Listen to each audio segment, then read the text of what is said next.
Baik, terima kasih. Selamat pagi buat Bapak dosen. Selamat pagi juga buat teman-teman semua. Telah memberikan waktu dan kesempatan buat kami para penyaji untuk membahas hasil sajian kami. Kami dari kelompok 2 ingin memaparkan hasil sajian kami yang berjudul Mendalami Pemikiran dan Filsafat Kepercayaan Ukmate di Papua. Di mana dalam pembahasan kali ini kami akan membahas mengenai suku yang ada di Papua, yaitu kepercayaan Ukmate. Di mana di sini kami katakan pembahasan kali ini sangat menarik karena kita dapat menggali informasi-informasi yang terkandung di dalamnya. Di mana dengan pemikiran ini kita dapat bertransformasi dan mengubah pemikiran perspektif. Maka dari itu kami penyaji akan berusaha membahas, dan semoga dengan pembahasan kami kali ini kita semua dapat menambah wawasan dan pengetahuan lebih dalam lagi. Baik, yang pertama kami membahas tentang siapa suku Mi. Yang dimana dikatakan di sini suku Mi adalah salah satu dari 312 suku yang di Papua yang mendiami di wilayah pegunungan tengah Papua bagian barat. Dimana di sini juga dikatakan suku Mi memiliki ciri khas yang dimana dikatakan di sekitar Danau Paniai, Danau Tage, Danau Tiki, Lembah Kamu, dan Pegunungan Mapia atau Mapisa. Namun secara administrasi, pemerintah suku Mi berada di 10 distrik dan Kabupaten Paniai dan 4 distrik di Kabupaten Nabire. Di sini, arsitektur tradisional adalah suatu kebudayaan bertumbuh dan berkembang bersama dengan pertumbuhan dan perkembangan suatu suku atau bangsa. Arsitektur tradisional ini dapat kita lihat adalah hasil kesimpulan akhir atas pengujian alami yang dilakukan oleh leluhur orang Mi. Selain itu, Yamewa merupakan kesimpulan dari apa yang dipikirkan oleh orang Mi dan diwujudkan dan dibangun sebagai tanggapan terhadap sekumpulan kondisi yang kadang-kadang hanya bersifat fungsional semata atau merupakan refleksi sosial, ekonomi, politik, perilaku, dan tujuan-tujuan simbolis.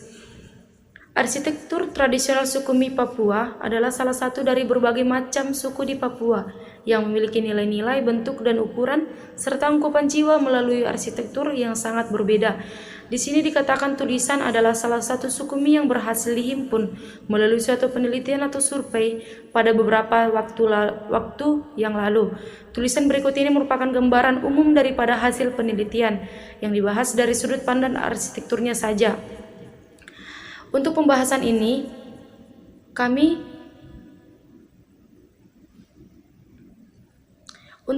pembahasan yang lebih mendalam lengkap dengan kajian filosofi, antropologi budaya, sosial, dan lain sebagainya kita akan membahas di lain waktu dan tempat-tempat waktu yang akan datang. Yang pertama, tipologi arsitektur rumah tradisional. Di sini ada 7 tipe arsitektur rumah tradisional. Sudah kami paparkan di sajian, mungkin boleh teman-teman lihat, dan kami akan menyebutkan satu persatu. Yang pertama itu Yame Owa, yang kedua Yagama Owa, yang ketiga itu Tiida Bega Owa, yang keempat Yuwo Owa, yang kelima Daba Owa, yang keenam Ekina Owa, dan yang terakhir itu Beda Owa. Yang selanjutnya kami membahas pengenalan suku Mi. Yang pertama, prinsip hidup suku Mi. Masyarakat suku Mi secara umum mempunyai 3 prinsip hidup, yaitu Du melihat, Wiwi mendengar, Gai berpikir, Ekowi bekerja. Keempat prinsip inilah yang mendasari persiarahan hidupnya. Atas dasar ini pula suku Mi selalu berusaha memelihara keutuhan hidup melalui panca relasi, dan selanjutnya relasi dengan alam semesta. Masyarakat suku Mi memiliki ikatan kuat dengan makrokosmos. Hal ini tidak terlepas dari pandangan masyarakat terhadap makrokosmos itu sendiri. Masyarakat Mi memandang dan menyebut tanah sebagai mama, dan hewan dan tumbuh-tumbuhan ataupun pepohonan dipandang sebagai sahabat. Mereka ini adalah makhluk hidup yang perlu dihargai karena diberi kenyamanan bagi hidup kita. Langit dipandang sebagai tahta Allah atau Wadome dan memiliki kediaman mama atau Miome. Dan selanjutnya relasi dengan leluhur. Masyarakat suku Mi, relasi dengan leluhur merupakan salah satu unsur yang penting demi terciptanya kehidupan yang harmonis. Relasi ini diwujudkan dalam bentuk upacara-upacara adat, memelihara wasiat-wasiat leluhur, dan melaksanakan nilai-nilai hidup yang diwariskan oleh mereka. Sebaliknya, mereka juga relasinya buruk dengan leluhur akan mengalami PUTN, dan dengan demikian hidupnya menjadi kurang baik. Untuk hal ini, harus diatasi dengan upacara perdamaian dan perhatian terhadap amanat yang mereka sampaikan. Dan amanat itu tentunya sesuatu yang positif dan menyelamatkan. Dan selanjutnya dinamika teologi pribumi. Di sini dikatakan kepercayaan terhadap agama-agama pribumi di tanah Papua dikaitkan dengan gerakan-gerakan keselamatan kultus kargo atau kargo kult dan pandangan mesianistik, yaitu pengharapan munculnya kebahagiaan dan kebebasan. Akar sejarah teologis pribumi ini memiliki sejarah panjang di Papua. Dalam Norget dan Devadut, gerakan mesianistik ini secara umum lahir hampir bersamaan dengan masuknya Injil dan nilai-nilai kekristenan yang masuk ke berbagai belahan dunia. Selain Koreri, dalam masyarakat Biak, di daerah pegunungan terdapat gerakan Hai. Pada masyarakat Amukme atau Damal, daerah Pania juga berorientasi menuju zaman bahagia. Gerakan atau pandangan hidup Hai ini seperti juga Koreri pada masyarakat Biak menurut argumentasi Gia, pada prinsipnya adalah sebagai suatu pandangan yang menjadi acuan hidup suku-suku bangsa pribumi di tanah Papua. Ekspresi dan ungkapan Hai adalah poros kebudayaan orang Amukme, sehingga ekspresi Hai sangat dinamis tergantung konteks sosial, budaya, dan politik yang melingkupi orang Amukme.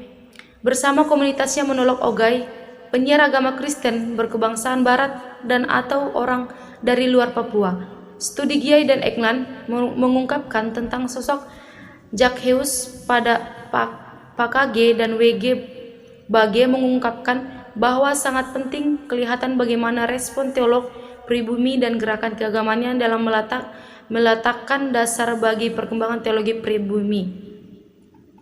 Selanjutnya kami akan membahas tentang sistem kepercayaan suku Mi. Pada masyarakat Mi, filosofi kehidupannya bersandar pada pondasi Totaman, terdiri dua kata, yaitu tota yang berarti sudah ada, telah ada, mana berita, suara, kabar. Maka secara harafiah dapat dijelaskan sebagai suatu sudah ada sejak sebelumnya. Tota mana bisa diartikan sebagai suatu kabar yang sudah ada sejak lama. Sementara itu Touyemana terdiri dari ta, yaitu tu, tinggal atau berdiam, duduk, sedangkan ye suatu keheranan, heboh, dan mana itu suara, kabar, atau berita. Dalam konteks yang lebih luas, Bobby tahun 2016 melanjutkan bahwa menurut ajaran agama pribumi, Tutamana mengungkapkan kerinduan akan Tuhan melalui beberapa ungkapan secara spontan. Walaupun mereka belum mengenalnya dan mengetahui melalui tanda-tanda alam yang terjadi dalam situasi mereka. Misalnya mengenal Tuhan berdasarkan tanda-tanda alam yang diwujud nyatakan melalui ada sesuatu yang menjadikan dunia dan manusia. Bagi Wodeyakai-Pouga Bobby, ada Allah pada mulanya adalah air. Air itu bersih dan murni dan tidak ada ujung dan pangkalnya. Air itu mengandung dan melahirkan berudu. Berudu mengandung dan melahirkan udang. Udang mengandung dan melahirkan manusia. Manusia itu disebut Enata. Dan selanjutnya kami akan membahas tentang dasar terbentuknya pemahaman mengenai Ukmate. Di sini ada dibagi menjadi dua jenis, yaitu sistem kepercayaan akan Allah, yang kedua upacara daur hidup, dan yang berikutnya pengkajian kata Ukmate. Di sini dikatakan suku Mi secara geografis berada di bagian barat secara pegunungan Papua. Sebutan nama Mi pertama-tama muncul dari suku Mi sendiri. Sebutan lain diberikan pula oleh suku-suku sekitarnya. Namun, nama Mi merupakan sebutan yang erat kaitannya dengan sifat dan karakter orang Mi, baik pengetahuan, sikap, keterampilan, dan filsafah orang Mi. Mereka juga memiliki agama tradisional dengan kepercayaan akan adanya pencipta atau Ukmate. Agama tradisional suku Mi ini telah mengakar dalam masyarakat Mi sebelum agama Kristen diwartakan. Mereka juga berusaha agar relasi dengan sesama, dengan alam, dengan leluhur, dan terlebih dengan Ukmate senantiasa dijaga agar tetap harmonis. Selanjutnya kami akan membahas tentang kepercayaan orang Mi via Koidaba, di mana di sini dikatakan orang Mi mengidentifikasi Yesus dengan bantuan suatu mitos, yakni Hikayat Koidaba, sebagaimana dapat diperbuat terhadap berbagai tokoh mitos di Papua. Berikut ini penulis mengadakan refleksi kristologis sosistrologis atau kehidupan tokoh Qoidabah. Menurut orang Mi, kehidupan Qoidabah ini mirip dengan Yesus, di mana kisahnya sangat menarik, mulai dari kelahiran sampai kematian. Namun, demikian kemiripan dengan Yesus, orang Nazaret bukan dalam segala hal. Nilai-nilai budaya yang diwariskan bersangkut paut dengan peranannya. Misalnya, Qoidabah sebagai pemberi hidup, Qoidabah juga sebagai pewaris nilai-nilai budaya suku Mi, dan Qoidabah sebagai pemberi keselamatan. Pertama adalah peran Qoidabah, yaitu sebagai pemberi makanan kehidupan. Qoidabah telah memproduksikan makanan dan telah memberikan kehidupan bagi keluarga dan warga sekitarnya selama musim kelaparan melanda wilayah Mi. Kehadirannya telah mengubah kehidupan yang lapar dan miskin menjadi kehidupan yang berlimpah ruah. Keluarga asal dan sekitarnya yang dilanda kelaparan memperoleh makanan dan menjadi sehat dan bisa beraktivitas. Mereka mengalami dan merasakan apa yang dikatakan orang Mi sebagai mubu, yang artinya mengalami kepenuhan hidup di sini. Namun Qoidabah menyampaikan kepada kelompok yang membenci dan membunuhnya bahwa kehidupan mereka itu tidak akan mengalami mubu atau keselamatan. Qoidabah memberikan makanan yang cukup dan dapat membagikannya kepada yang lain walaupun tidak sama berlimpah dengan yang dialami keluarga asal berkaitan dengan makanan ini. Kesimpulan, di tengah situasi transformasi sosial budaya yang tak terhindarkan memperhatikan ajaran-ajaran teologis dan praktik-praktik ritual dan sosial budaya dari komunitas agama pribumi menjadi sangat menarik. Fragmen tersebut akan memberikan gambaran jejak perubahan sosial budaya yang terjadi. Dalam teolog pribumi ini, kita telah dibawa untuk memahami bagaimana pandangan religi tentang hidup di tengah masyarakat dan mempengaruhi kehidupan banyak orang. Namun, kita semestinya harus terus berefleksi bahwa keseluruhan pengalaman religi dari manusia adalah merupakan jejak historis sekaligus juga budaya yang patut dipahami dan dihargai untuk penghormatan terhadap Tuhan dan manusia itu sendiri. Oleh sebab itulah mengembangkan sikap yang apresiatif, terbuka, toleran, serta mengedepankan pendekatan dialog teologis sangatlah penting dilakukan, selain akan mengembangkan pemikiran untuk terbuka terhadap pandangan teologis terbuka yang berbeda. Yang lebih penting adalah memperkaya pengetahuan teologis maupun sosial kultural terhadap sejarah perkembangan teologi lokal.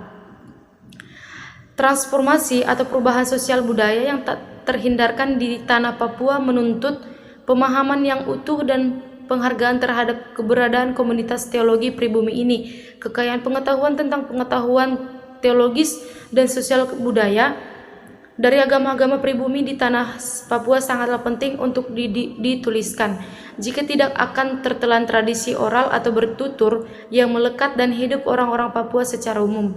Saya akan berusaha untuk membingkai dan mewacanakan dua isu penting dalam esai sederhana ini, yaitu tentang dinamika teologi pribumi dan transformasi sosial budaya yang menyertainya. Daftar pustaka sudah tertera di dalam sajian. Sekian pembahasan kami dari kelompok 2. Sekian dan terima kasih.